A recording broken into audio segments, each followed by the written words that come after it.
Hello friends, welcome back to PHP echo. और आज के इस वीडियो सेशन में हम लोग देखने वाले हैं रियल टाइम क्लॉक को, कि हम जावास्क्रिप्ट का यूज़ किस तरीके से करेंगे, या जावास्क्रिप्ट में जो भी हमारे फंक्शंस हैं उनको हम किस तरह से यूज़ करेंगे ताकि हम एक रियल टाइम क्लॉक बना सकें। जैसे आप देख रहे हैं मेरे सिस्टम पे ये क्लॉक चल रही है, ठीक है। अगर मैं इस पर क्लिक करता हूँ तो ये जो नीचे क्लॉक चल रही है 7:50:06, ठीक है। इस तरीके का कुछ हम कैसे डिज़ाइन कर सकते हैं या कैसे हम बना सकते हैं क्लॉक, जो कि हम अपने प्रोजेक्ट्स में यूज़ कर पाएँ, या हम कोई और अगर हम एग्ज़ाम टाइम का कोई प्रोजेक्ट बना रहे हैं तो वहाँ पे ये चीज़ यूज़ कर पाएँ, ठीक है। तो उसके लिए देखिए हम क्या करेंगे, उसके लिए पहले हम कुछ बेसिक सी चीज़ें देखेंगे। सबसे पहले मैं क्या कर लेता हूँ, देखिए मैं यहाँ पे विजुअल स्टूडियो खोल लेता हूँ और ये फाइल मैंने सेव कर रखी है myclock.html, ठीक है। और इस फाइल को मैं पहले रन करा लेता हूँ। ये रही मेरी फाइल myclock.html, तो इसको मैंने रन करा लिया। तो अभी आप देख रहे हैं कि यहाँ पे अभी कुछ भी नहीं आ रहा है, ठीक है। मैंने अभी यहाँ पे कोई भी चीज़ ऐड नहीं की हुई है। अब सबसे पहले मैं क्या करता हूँ देखिए टाइम के लिए हमारे पास जावास्क्रिप्ट में एक मेथड है, आप कह सकते हैं डेट नाम का, ठीक है। तो अगर मैं स्क्रिप्ट को यहाँ पे इस तरीके से लिखूं, ठीक, मैं इसको थोड़ा सा बड़ा कर लेता हूँ तो मान लीजिए अगर मैं यहाँ पे मेरे को, देखिए क्लॉक बनाने के लिए मेरे को क्या चाहिए, मेरे को आवर्स चाहिए, मेरे को मिनट चाहिए और मेरे को सेकंड चाहिए। ये तीन चीज़ें अगर मुझे मिल जाएं और अगर ये तीन चीज़ों को मैं यूज़ कर पाऊँ तो मैं आराम से एक रियल टाइम क्लॉक बना सकता हूँ, ठीक है। तो उसके लिए क्या करूँगा, सबसे पहले मुझे ये पता करना होगा कि मैं ऑर्स कैसे लूँ, मैं मिनट कैसे लूँ, मैं सेकंड्स कैसे लूँ। तो देखिए जावास्क्रिप्ट में एक फंक्शन होता है डेट करके, ठीक। अगर मैं इस डेट वाले फंक्शन को डॉक्यूमेंट डॉट राइट के अंदर अगर मैं इसको रख दूं इस तरीके से, देखिए मैंने इसको डॉक्यूमेंट डॉट राइट के अंदर रख दिया है, ठीक है। अब मैं इसको रन कराता हूँ, ठीक। तो आप देख रहे हैं कि जैसे ही मैंने इसको रन कराया है, आप देख रहे हैं कि यहाँ पे बेसिकली क्या हो रहा है, ये आपको दिन दे रहा है कौन सा डे है, ठीक है, थर्सडे। फरवरी दे रहा है, आपको डेट भी दे रहा है, आपको टाइम भी दे रहा है, ठीक है। आपको ग्रीनविच मीन टाइम दे रहा है और बता रहा है कि जो इंडिया का टाइम है वो ग्रीनविच मीन टाइम से 5.5 घंटे जो है वो ज़्यादा होता है, ठीक है। जो भी ग्रीनविच पे टाइम होता है, ग्रीनविच मेरिडियन टाइम पे होता है, तो ये इंडियन स्टैंडर्ड टाइम आपको दे रहा है, ठीक। ये कब हमको मिल रहा है, जब हम क्या कर रहे हैं, केवल और केवल यहाँ पे डेट को हम क्या कर रहे हैं, डॉक्यूमेंट डॉट राइट के अंदर रख के मतलब उसका आउटपुट ले रहे हैं। अब हम इसी डेट में, आप देख रहे हो इसी डेट से सारी चीजें हमको मिल रही हैं, टाइमिंग मिल रहा है हमको, डेट मिल रहा है, डे मिल रहा है, सब कुछ मिल रहा है। तो क्या इसी डेट का हम यूज करके हम मिनट, आवर, ठीक है, और सेकेंड्स को हम क्या कर सकते हैं, कैलकुलेट कर सकते हैं। तो उसके लिए क्या करना पड़ेगा, उसके लिए हमें करना पड़ेगा इस डेट को ऑब्जेक्ट बनाना पड़ेगा, ठीक है। क्योंकि ऑब्जेक्ट क्या करता है, ऑब्जेक्ट के अंदर जितनी भी प्रॉपर्टीज होती हैं हम उसको यूज कर सकते हैं। फॉर एन एग्जाम्पल, अगर मान लीजिए वॉर कार नाम का मैं एक एग्जाम्पल लेता हूँ, ठीक है। तो अगर मैं इसको एज अ ऑब्जेक्ट डिफाइन करूँ तो मैं ये कह सकता हूँ कि कार का जो टाइप है वो मान लीजिए हुंडई है, ठीक। और कॉमा करके मैं इसका प्राइस भी ले सकता हूँ कि जो इसका प्राइस है वो मैं मान लेता हूँ 10 lakhs है, ठीक। इस तरीके से मैंने क्या करा, एक ऑब्जेक्ट बना लिया जावास्क्रिप्ट में। अब अगर मुझे जावास्क्रिप्ट में ये जो कार नाम का ऑब्जेक्ट है इसका कोई भी मुझे स्पेसिफिकेशन चाहिए, कोई मुझे टाइप चाहिए, प्राइस चाहिए, तो मैं क्या करूँगा, मैं यहाँ पे लिखूंगा डॉक्यूमेंट डॉट राइट और इसके अंदर मैं लिखूंगा उस ऑब्जेक्ट का नेम कार डॉट उसकी प्रॉपर्टी यानी टाइप, ठीक। सेव कर दिया मैंने। अब देखिए क्या होगा, मैं इसको रिफ्रेश करता हूँ तो देखिए यहाँ पे आपको हुंडई मिल रहा है, ठीक है। क्योंकि मैंने यहाँ पे क्या करा है, जो ऑब्जेक्ट था उस ऑब्जेक्ट की मैंने एक प्रॉपर्टी एक्सेस कर ली तो मुझे मिल गई यहाँ पे। अब कार को जब मैंने ऑब्जेक्ट बना लिया तो ऑब्जेक्ट बनाने के बाद मैं जो प्रॉपर्टी चाहूँ वो एक्सेस कर सकता हूँ। मैं अगर प्राइस लिखूंगा तो वहाँ पे 10 लाख प्राइस आ जाएंगे, ठीक है। तो इसी चीज का यूज मैं यहाँ पे करूंगा। तो मैं क्या करता हूँ, सबसे पहले एक फंक्शन बना लेता हूँ, ठीक। मान लीजिए फंक्शन मैंने बना लिया है स्टार्ट टाइम नाम का, मैंने एक फंक्शन बना लिया, रेगुलर फंक्शन जो हम लोग यूज करते हैं, ठीक है। ये फंक्शन मैं इसलिए बना रहा हूँ क्योंकि हम क्लॉक को कैसे रन कराएंगे, जैसे ही हमारी बॉडी लोड होती है, मतलब हमारा पेज लोड होता है, हमारा डॉक्यूमेंट जैसे ही लोड होता है वैसे ही हमारा ये फंक्शन ऑटोमेटिकली चल जाए, ठीक है? इसलिए मैंने यहाँ पे एक फंक्शन ले लिया है, ठीक? अब मैं इसके अंदर लिखता हूँ वॉर, अ, सबसे पहले मैं क्या कर लेता हूँ, वॉर करके टुडे करके मैं एक वेरिएबल ले लेता हूँ और इसमें मैं लिख देता हूँ डेट, ठीक? तो देखिए ये ऑब्जेक्ट तो बना नहीं, ये तो डेट एक मेथड मैंने डायरेक्टली यूज कर लिया, बट जावास्क्रिप्ट में ऑब्जेक्ट बनाने के लिए हम लोग न्यू कीवर्ड्स को ऐड कर लेते हैं। जावा में भी हम लोग यही करते हैं, ठीक है? तो सॉरी, अब जो ये डेट है ये हमारा एक ऑब्जेक्ट बन चुका है। अब इसके अंदर मैंने आपको दिखाया था कि जब मैंने डेट को प्रिंट कराया था डॉक्यूमेंट डॉट राइट में, तो इसमें सारी चीज़ें आ रही थी, डे आ रहा था, मंथ आ रहा था, ठीक है, टाइम आ रहा था, मिनट आ रहा था, सेकंड्स आ रहा था, आवर आ रहे थे। अब मैं इसकी प्रॉपर्टी यूज करके हर चीज़ यहाँ पे कैलकुलेट कर सकता हूँ, ठीक है? जैसे मान लो मैंने मेरे को मान लीजिए अगर मेरे को सेकंड कैलकुलेट करने हैं, तो मैं एक वेरिएबल ले लेता हूँ एस नाम का, ठीक? और यहाँ पे मेथड में क्या यूज करूंगा, मैं यूज करूंगा गेट सेकेंड्स, ठीक? ये जावास्क्रिप्ट का मेथड है, get seconds. But get seconds में कब यूज कर पाऊंगा, जब मैं इस जो डेट वाला जो मेरा जो वेरिएबल है, जब मैंने डेट को ऑब्जेक्ट बनाया तो उसको एक वेरिएबल में ले लिया, तो इस वेरिएबल के साथ मैं कॉनकैटिनेट करूंगा। अभी मैंने आपको एग्जांपल दिखाया था, कार डॉट टाइप कर रहे थे हम लोग, ठीक है? तो मेन ऑब्जेक्ट क्या है, हमारा डेट है, और डेट हमारा किस वेरिएबल में, टुडे, तो हम यहाँ पे लिखेंगे टुडे डॉट गेट सेकेंड्स, ठीक है? और उसके बाद मैं यहाँ पे क्या कर देता हूँ, देखो डॉक्यूमेंट डॉट राइट यहाँ पे कर देता हूँ, ठीक? अब इसमें मैं एस को पास करा देता हूँ, ठीक? अभी के लिए मैं क्या करता हूँ, इस फंक्शन को यहाँ पे कॉल करा लेता हूँ, क्योंकि अभी ऑटोमेटिकली रन नहीं होगा, तो मुझे इसको कॉल कराना पड़ेगा, स्टार्ट टाइम। ये देखिए मैंने इस फंक्शन को बाहर कॉल करा लिया ताकि ये ऑटोमेटिक रन हो जाए। अब देखिए जैसे मैं रिफ्रेश कर रहा हूँ, यहाँ पे आ रहा है 33, मैं फिर से रिफ्रेश कर रहा हूँ तो आ रहा है 37, 38, 39, 40। तो आप देख रहे हैं ये मेरे क्या है, सेकंड्स चल रहे हैं, क्योंकि ये कंटिन्यू एक एक सेकंड्स के बाद क्या है, चेंज हो जा रहे हैं, ठीक? तो इसी का यूज करके मैं सेकंड्स भी निकाल सकता हूँ, मिनट भी निकाल सकता हूँ, आवर्स भी निकाल सकता हूँ, ठीक है? तो मैंने सेकंड्स निकाल लिए हैं, ठीक? मैं एक वॉर एम करके ले लेता हूँ जिसमें मैं मिनट निकालूंगा, तो हम वही काम करेंगे, टुडे के साथ डॉट करेंगे और यहाँ पे गेट मिनट्स हम लोग यूज करेंगे, ठीक? तो एम में हमारी क्या आ जाएंगे, मिनट्स आ जाएंगे, ठीक? अच्छा हम आवर्स भी देख लेते हैं कि आवर्स हम कैसे निकालेंगे। तो वॉर एच में ले लेता हूँ आवर्स के लिए, और हम लोग सेम मेथड यूज करेंगे, today dot get H O U R S hours, ठीक? तो ये प्री डिफाइंड मेथड है, और इनको हम क्या कर रहे हैं, जावास्क्रिप्ट के ऑब्जेक्ट के साथ, सॉरी डेट के ऑब्जेक्ट के साथ हम लोग इनको यूज कर रहे हैं। अब देखिए ऑर्स का मैं आपको एक और दिखा देता हूँ। अगर यहाँ पे मैंने ऑर्स को कैलकुलेट कर लिया है, ठीक है? यहाँ पे मैं लिखता हूँ डॉक्यूमेंट डॉट राइट, और यहाँ पे एच को मैं पास करा देता हूँ, ठीक? अभी देखिए क्या होगा, रिफ्रेश कर रहा हूँ तो यहाँ पे आ रहा है 19, ठीक है? तो 19 हमारा क्या है, क्योंकि यहाँ पे वॉच में आप देखिए कितना बज रहा है, 7:57 हो रहा है। 7 का मतलब 12 + 7 19 होता है, ठीक? तो इसका मतलब आपको ये समझ में आ रहा होगा कि जो टाइम यहाँ पे आ रहा है वो 24 आवर्स में आ रहा है।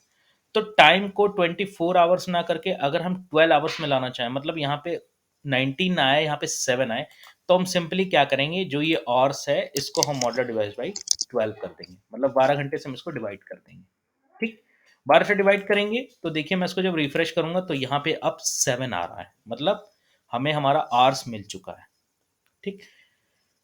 ये चीज़ आप लोगों को समझ में आ गई होगी। तो यहाँ पे मैंने क्या करा, 12 डिवाइड किया तो मेरे को जो जो टाइम मिलना चाहिए था वो मेरे को 12 आवर्स में मिल रहा है, ठीक है?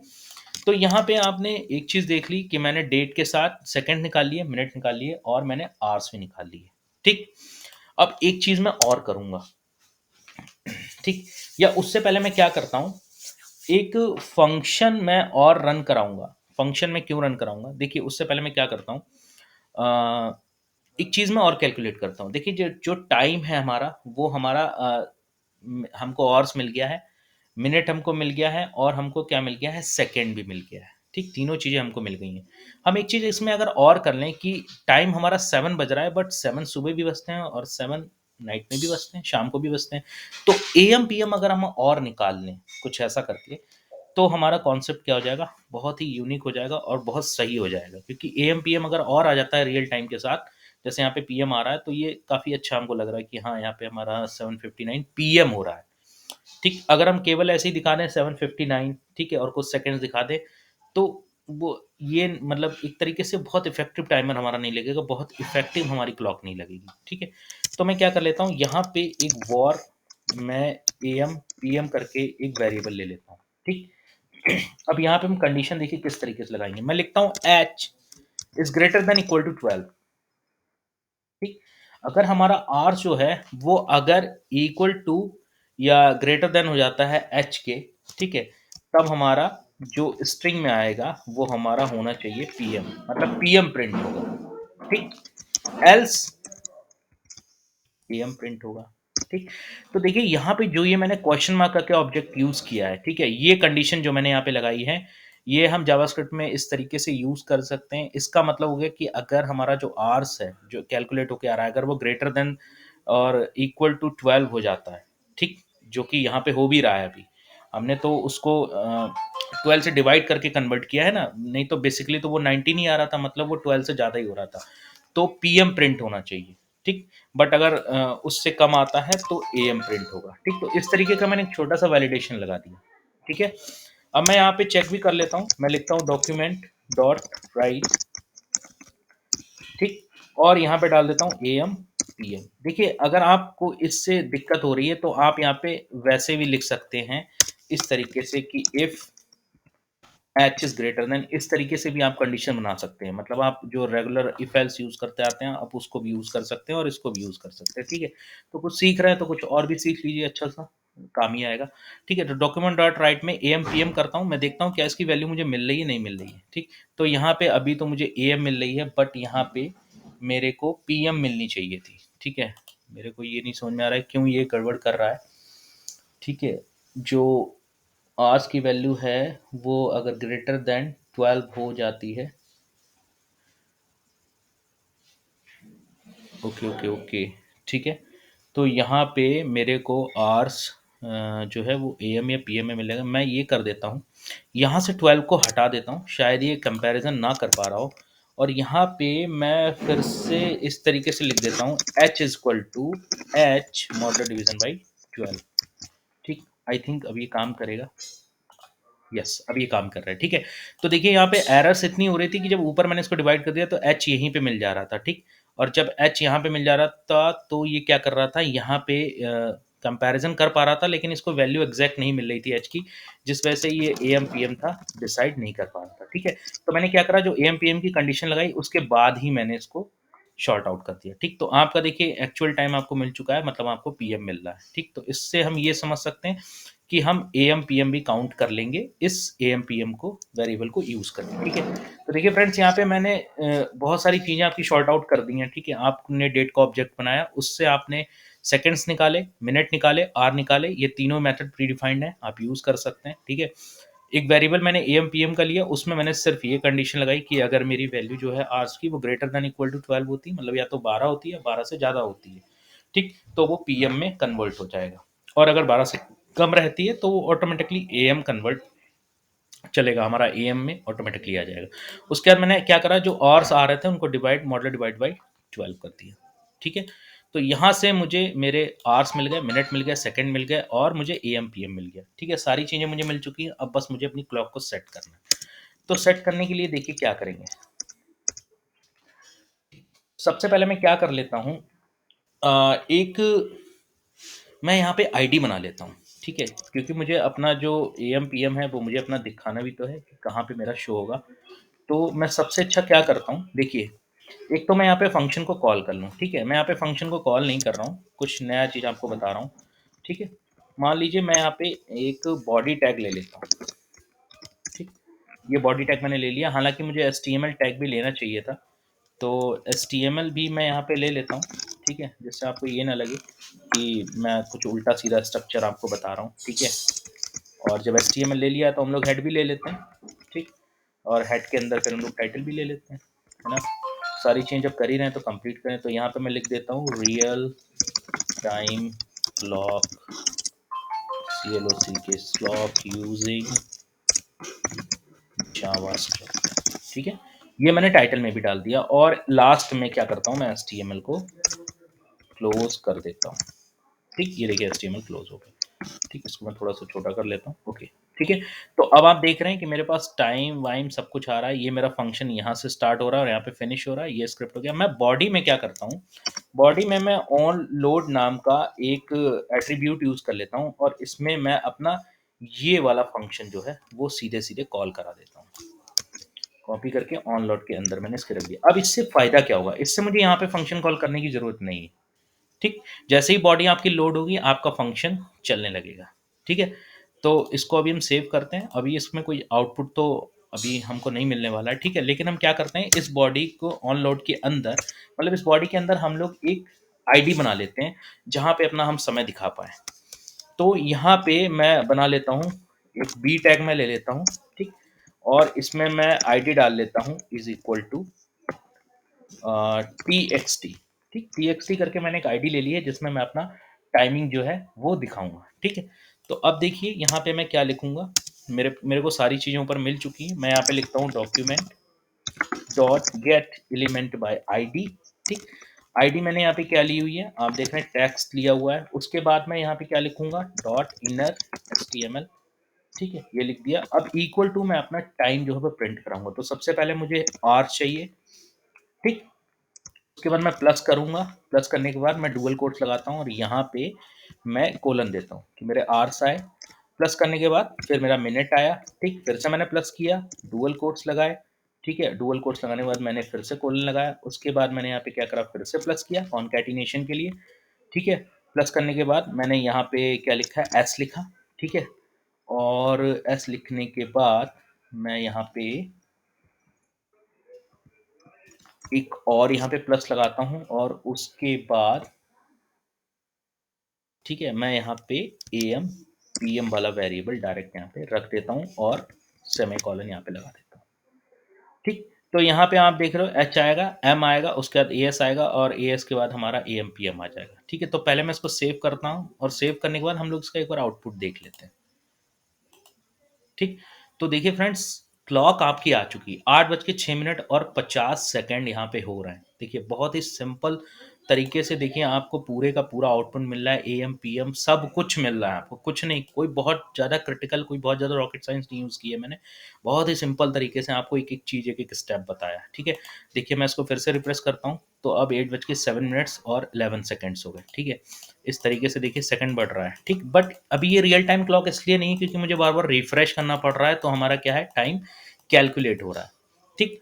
तो मेरे को रिफ्रेश ना करना पड़े, इसके लिए मैं क्या करूँगा, इसके लिए मैं एक सेट टाइम आउट करके एक फंक्शन जावास्क्रिप्ट का डिफाइन करूँगा और उसमें मैं दे दूँगा कि कितने टाइम के बाद हमारा फंक्शन जो है वो ऑटोमैटिकली रन होता रहे।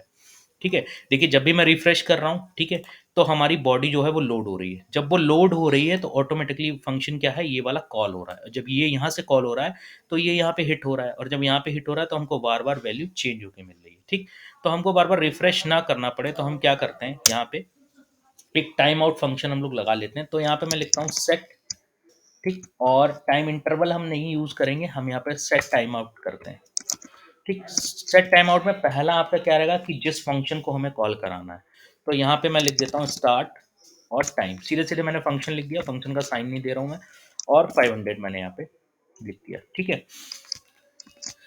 मैं 1 सेकंड से भी कम का समय यूज़ कर रहा हूँ, मतलब हाफ सेकंड में यूज़ कर रहा हूँ। अगर मैं यहाँ पे 1000 कर देता, तो 1 सेकंड्स माना जाता है, ठीक है? मैं उससे भी कम टाइम में यूज़ कर रहा हूँ। अब उतने कम टाइम में मैं यूज़ कर रहा हूँ, तो क्या होगा, इतने टाइम बाद जो है आपका ऑटोमेटिकली कॉल बैक होगा, कौन-सा वाला फंक्शन? ये वाला फंक्शन, ठीक है? तो इसको सेव करते हैं और सेव करने के बाद एक बार रन करा के हम लोग देखते हैं क्या हो रहा है।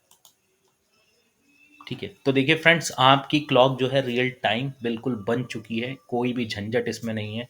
आप देख रहे हो मैंने बहुत ही ईज़ी तरीके से यूज़ किया, आपकी क्लॉक आप देख रहे हो कंटिन्यू चल रही है, ठीक है? कुछ भी इसमें आपको पेचीदा नहीं करना पड़ रहा है, बस आपको ये चीज़ यहाँ पे नहीं समझ में आ रही होगी, ठीक?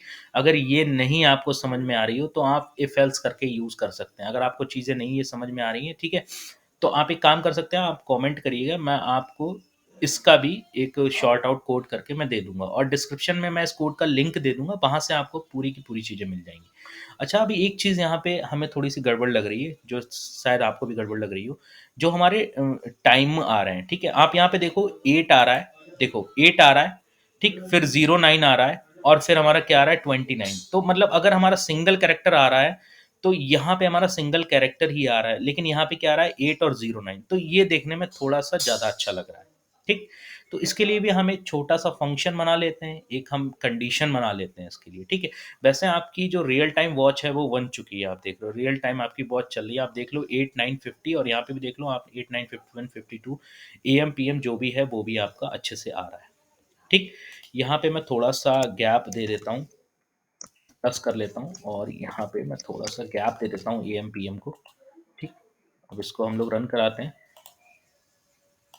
ठीक है, तो ये PM में थोड़ा सा गैप हो गया। ठीक, अब हम क्या करते हैं, एक हम कंडीशन और यूज़ कर लेते हैं कि जहाँ पे अगर हमको सिंगल कुछ मिल रहा है, ठीक है, तो क्या करेंगे, हम वहाँ पे हम ज़ीरो ऐड करा सकते हैं, जैसे 8 के आगे ज़ीरो हम लोग ऐड कर सकते हैं। ठीक, तो हम लोग क्या करेंगे, देखिए मैं इसके बाहर, ठीक है, जहाँ पे हमारा ये फंक्शन ख़त्म हो रहा है, इसके बाहर मैं क्या लिखता हूँ, मैं यहाँ पे एक फंक्शन बनाता हूँ, फंक्शन चेक टाइम करके एक फंक्शन बना लेता हूँ। ठीक, और इसमें मैं एक पैरामीटर पास करा लेता हूँ आई। ठीक, और यहाँ पे मैं एक कंडीशन बनाता हूँ, कंडीशन क्या बनाऊंगा, इफ, ठीक, जो भी आई में जो भी वैल्यू आ रही है, ठीक, आई तो एक पैरामीटर है, उसमें जो भी वैल्यू आएगी, तो if I is less than 10, अगर वो लेस देन होता है किससे, 10 से, अगर आई की वैल्यू जो भी आई में पास हो रही है, मान लो आई में 9 आई है, तो 9 लेस देन 10 हो रहा है। ठीक, तो यहाँ पे क्या हो जाएगा, आई इक्वल टू आपका हो जाएगा क्या, एक तो जीरो हो जाएगा और प्लस आई यहाँ पे हो जाएगा। ठीक, मतलब आई में जो भी वैल्यू आई है वो प्लस जीरो करके, मतलब प्लस का मतलब यहाँ पे कॉन्कैटिनेशन ही है। तो अगर मान लो 9 आ रहा है, मेरे पास 9 सेकंड आ रहा है या 9 आर आ रहा है, ठीक है, बेसिकली हम इसमें क्या लेंगे, हम इसमें मिनट और सेकंड को लेंगे। ठीक है, और को भी हम ले सकते हैं, ठीक है, कोई दिक्कत नहीं है, आप आर को ले सकते हो, जिसको चाहे भी आप ले सकते हो। तो जो भी सिंगल कैरेक्टर आ रहा है वो आई में पास होगा। ठीक, हम ऊपर यहाँ पे भी डिफाइन करेंगे इस फंक्शन को, क्योंकि ये फंक्शन हमने जस्ट पैरामीट्रिक की तरह बना लिया है। अब इसको यूज़ कैसे करना है, ठीक है, यूज़ करने का इसका बहुत ही सिंपल तरीका है। देखिए यहाँ के बाद मैं क्या करता हूँ, देखिए यहाँ पे मैं क्या करता हूँ, मैं सीधे सीधे यहाँ पे लिख लेता हूँ, जैसे मान लो ऊपर मैंने क्या लिया है, एम और एस, मैंने दो यहाँ पे वॉर डिफाइन किए हैं, तो मैं लिख लेता हूँ M is equal to check time. ठीक, और इसमें मैं क्या कर देता हूँ, एम को फिर से क्या कर देता हूँ, पुट करा देता हूँ। ठीक, ऐसे ही मैं इसको कॉपी कर रहा हूँ, और सेकंड के लिए भी मैं पुट करा देता हूँ। ठीक, ये देखो सेकंड्स के लिए भी मैंने पुट करा दिया। ठीक, अब फ्रेंड्स होगा क्या, एम में मान लो यहाँ से वैल्यू 9 आ रही है, तो यहाँ पे 9 आई, यहाँ पे 9 आई। ठीक, अब जब यहाँ पे 9 आई तो ये चेक टाइम फंक्शन कॉल हुआ, तो इसने यहाँ पे देखा तो आई की वैल्यू 9 हो गई। पैरामीट्रिक फंक्शन है, ठीक है, आप लोग पढ़ चुके हैं, नहीं पढ़े हैं तो आप पिछली वीडियो में देख लीजिए, वहाँ मैंने पैरामीट्रिक फंक्शन भी बताया। तो 9 वैल्यू यहाँ पास होगी, जब यहाँ पास होगी तो यहाँ कंडीशन में वो वैल्यू पास होगी, मतलब 9 इज लेस देन 10, तो अब आई की वैल्यू क्या आ जाएगी, 09 आ जाएगी, 9 नहीं आएगी। ठीक है, तो चलिए इसको सेव करते हैं, और सेव करने के बाद इसको मैं क्या करता हूँ, रिफ्रेश करता हूँ। ठीक, तो यहाँ पे अनडिफाइंड क्यों आ रहा है, ओके ओके ओके, मैंने यहाँ पे एम कर दिया है, मुझे यहाँ पे एस करना चाहिए, सो माय मिस्टेक्स। चलिए मैं इसको रिफ्रेश करता हूँ। ओके ओके, एक और अनडिफाइंड, अब ये अनडिफाइंड क्यों आ रहा है, okay okay okay okay okay okay, देखिए एक तो मैंने गलती यहाँ पे की है, मैंने एक सेमी कॉलन नहीं लगाया है, और दूसरा मुझे आई को रिटर्न करना पड़ेगा। ठीक है, आई को मैं यहाँ पे रिटर्न नहीं कर रहा हूँ। ठीक है, तो कोई बात नहीं, अगर आप गलती करते हैं तो गलती आपको पकड़ में भी आनी चाहिए, तो यहाँ पे रिटर्न मैं आई नहीं कर रहा था। तो चलिए एक बार फिर से इसको रिफ्रेश करते हैं, और आई थिंक ये अभी भी गड़बड़ कर रहा है, क्यों गड़बड़ कर रहा है, I equal to zero plus I, okay okay, तो यहाँ पे मैं शायद कुछ और गड़बड़ कर रहा हूँ, रिटर्न आई, एक बार इसको चला के देखते हैं। तो ये अनडिफाइंड अभी भी आ रहा है, okay, I is less than, okay okay, जो देखिए रिटर्न आई है, ये मुझे इनसाइड अ लूप नहीं करना है, मुझे इसको इनसाइड अब फंक्शन करना है। ठीक, क्योंकि ऑलरेडी जो आई की वैल्यू रिटर्न होगी वो यहाँ से रिटर्न होगी, इस फंक्शन से रिटर्न होगी। ठीक है, अंदर कंडीशन जो भी हो, ओवरऑल वैल्यू जो आई को आएगी वो यहाँ पे क्या करेगा, ये रिटर्न कर देगा। ठीक है, तो चलिए इसको एक बार रिफ्रेश करते हैं, और यस, ठीक है, तो ये आपकी जितनी भी इस प्रॉब्लम थी वो शॉर्ट आउट हो गई। ठीक है, मैं एक बार एच को भी यहाँ पे देख लेता हूँ, क्या आर्स में भी ये चीज़ हो सकती है, नहीं हो सकती है। तो यहाँ पे मैं चेक टाइम यूज़ करता हूँ, ठीक। चेक टाइम में मैं यहाँ पे एचवी इंक्लूड करा लेता हूँ। हम लोग देख लेते हैं क्या ये काम कर रहा है, नहीं कर रहा है, ठीक है। इसको रिफ्रेश किया, यस। तो देखिए जैसे मैंने इसको रिफ्रेश किया, आप देख रहे हैं 8 सिंगल आ रहा था, तो उसके आगे 0 जो था वो ऑटोमेटिकली ऐड हो गया, ठीक है। तो फ्रेंड्स इस तरीके से आप रियल टाइम क्लॉक बना सकते हैं, बहुत ही सिंपल है, कोड में कुछ भी नहीं है, एकदम हलवा कोड है, ठीक है। थोड़ी सी प्रैक्टिस आप करेंगे और इस तरीके से ऑब्जेक्ट का यूज़ करना अगर आप सीख जाते हैं तो आप बहुत चीज़ें शॉर्ट आउट कर सकते हैं, ठीक है। यूजिंग अ जावास्क्रिप्ट बहुत ही मस्त लैंग्वेज है, ठीक। अगर आप इस पे काम कर पाते हैं तो बहुत अच्छी बात है, ठीक है फ्रेंड्स। तो इस तरीके से हम लोग जो है अपना रियल टाइम वॉच हम बनाते हैं, ये हम कई प्रोजेक्ट्स में यूज़ कर सकते हैं। अटेंडेंस वाले में यूज़ कर सकते हैं, ठीक है। एक एग्ज़ाम क्विज़ में यूज़ कर सकते हैं, ठीक है। या और किसी आप यूज़ कर सकते हैं पर्सनली, किसी टाइम लिमिट के लिए यूज़ कर सकते हैं, ठीक है फ्रेंड्स। तो इस तरीके से आप क्या कर पाते हो, टाइमर को यूज़ कर पाते हो, ठीक है। और इस तरीके से टाइमर नहीं कहेंगे, इसको रियल टाइम क्लॉक कहेंगे, ठीक है। तो इस तरीके से रियल टाइम क्लॉक को आप यूज़ कर पाते हो। सो फ्रेंड्स वीडियो अगर अच्छी लगी हो तो वीडियो को लाइक करें, चैनल को सब्सक्राइब करें। आई होप आपको स्टेप बाय स्टेप प्रोसीजर समझ में आया होगा, और इसका कोड मैं वीडियो के डिस्क्रिप्शन में ज़रूर दे दूँगा, ठीक है? वहाँ जाके आप कोड को कॉपी कर सकते हैं और आप प्रैक्टिस कर सकते हैं, ठीक है? ये बिल्कुल फ्री ऑफ कॉस्ट एक्सेस है, इसमें कोई भी वो नहीं है, आपको मेरे ब्लॉग पे कोड मिल जाएगा, ठीक है? ब्लॉग मेरा मैंने आपको कई बार वीडियोज़ में दिखाया भी है, itsphpecho.blogspot.com, ये मेरा ब्लॉग है, ठीक है? इसमें मैं जो भी वीडियोज़ बनाता हूँ, उसके मैं ओवरऑल कोड जो होते हैं, वो इस ब्लॉग पे ही सबसे पहले आपको मिलेंगे। ठीक है फ्रेंड्स, तो अगर वीडियो अच्छी लगी हो तो वीडियो को लाइक करें, चैनल को सब्सक्राइब करें और बने रहें पीएचपी एको के साथ। इसी तरीके से जो भी टिपिकल से टिपिकल कोड्स है उसको मैं ईज़ी टू यूज़ करके कैसे आपको एक्सेस करा सकता हूँ, ठीक है? इस पे हम काम करते रहेंगे। So friends thank you so much for watching, मिलते हैं नेक्स्ट वीडियो में, तब तक के लिए थैंक यू।